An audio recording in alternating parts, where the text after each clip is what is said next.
Pontosan találjátok ki, a Mistral és a szél ellenében.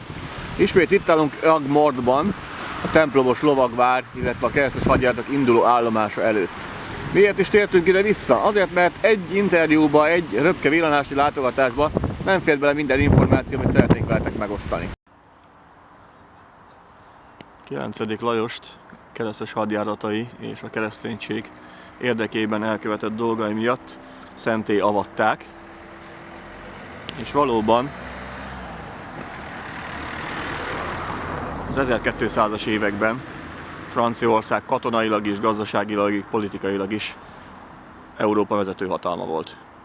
Ez meg is látszik ezen a rettenetes erődítmény és építményen, holott maga a király által kezdeményezett Egyiptomba irányuló keresztes hadjárat mindennek nevezhető, csak éppen sikeresnek nem.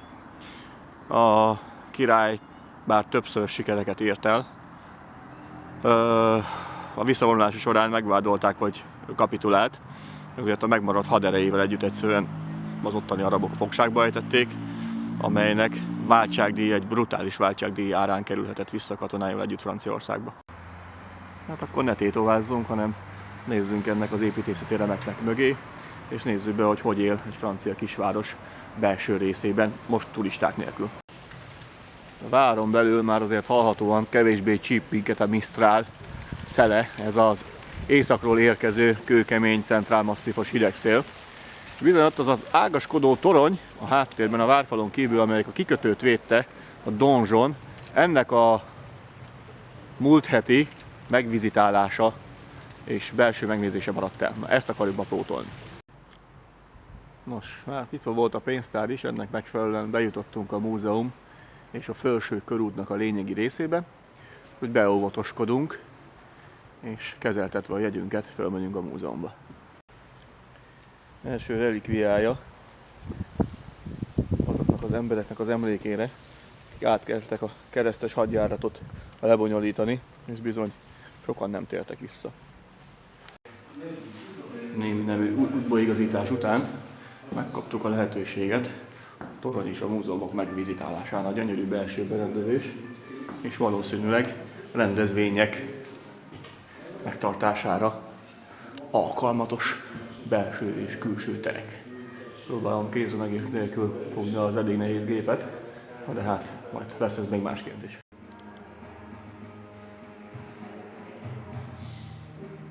Moi, Louis, 9e du nom, par la grâce de Dieu, roi des Francs, j'ai vu le jour l'année où mon grand-père, Philippe Auguste, remportait à Bouvines la plus illustre des batailles, écrasant le roi d'Angleterre et l'empereur germanique, ligués aux barons du nord de la France. C'est ainsi qu'est née l'idée de nation française. C'était en l'an 1214. Recevant ma couronne à 12 ans, c'est ma mère, Blanche de Castille, assurant la régence, qui m'a enseigné l'art de gouverner. Il n'est de puissance que de Dieu.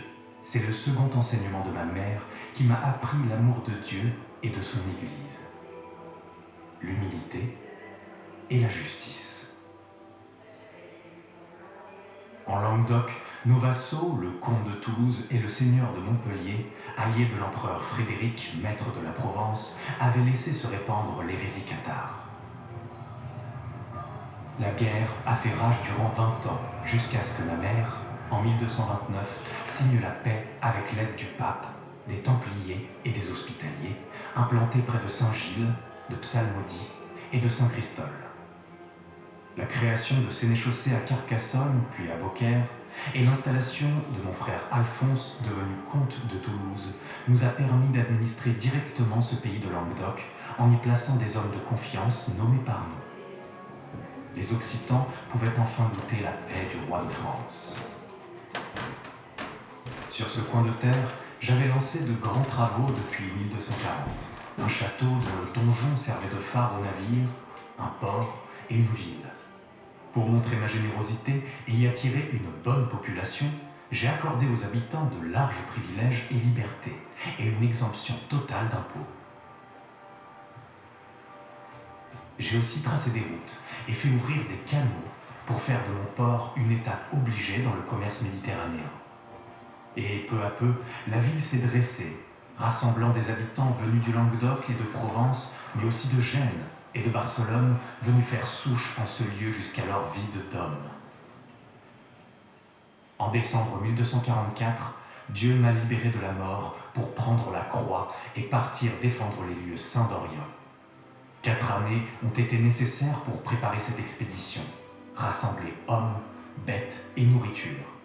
Parallèlement, j'ai lancé de grandes enquêtes à travers le royaume pour recueillir les doléances de mes sujets et réformer mon administration. Avant de partir, nous avons réglé avec l'abbé Raymond de Psalmodie les derniers détails de la transaction qui ont fait de moi l'unique maître de ce port en signant au premier étage du donjon enfin terminé l'acte délimitant nos terres et entérinant ces longues négociations.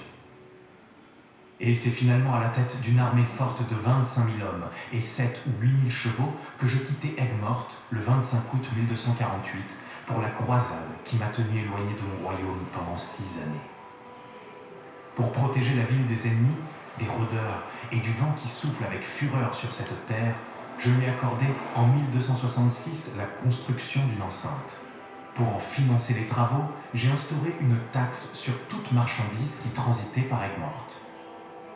La ville a grandi rapidement, atteignant 1500 habitants sous le règne de mon petit-fils. Mon royaume en paix, j'ai pris la croix pour la seconde fois et le 2 juillet 1270, j'ai embarqué d'Aigues-Mortes à bord de la Montjoie pour ce qui allait être la dernière croisade de l'histoire du monde chrétien. Jamais je ne revis mon doux royaume. Ayant rendu mon âme à Dieu devant Tunis le 25 août 1270, je fus canonisé en l'an 1297 pour avoir porté et défendu la vraie croix de par le monde. Je prends alors le nom de Saint-Louis. Mes descendants ont poursuivi mon projet. Mon fils Philippe le Hardi fit construire le môle de pierre de la Pérade et accorda au port le monopole pour l'entrée et la sortie des marchandises du royaume. Mon petit-fils, Philippe IV le Bel, termina l'enceinte et fit ériger la tour carbonnière sur la seule route vers la terre. Au milieu des eaux mortes, et malgré leur nature inhospitalière, nous, les Capétiens, avons doté notre port d'Aigues-Mortes d'une remarquable parure monumentale, symbole éclatant de notre rayonnement sur la Méditerranée.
Après sa libération des geôles mamelouks, Louis IX va passer 4 années à fortifier les villes côtières de la Terre Sainte. Avant de rentrer en France, il agrandit la nouvelle capitale du royaume de Jérusalem, Acre, puis clos Saïda, Haïfa, Jaffa et Césarée. Il réalise de vastes enceintes flanquées de hautes tours quadrangulaires talutées, et dont il ne subsiste rien en dehors de Saïda et de Césarée.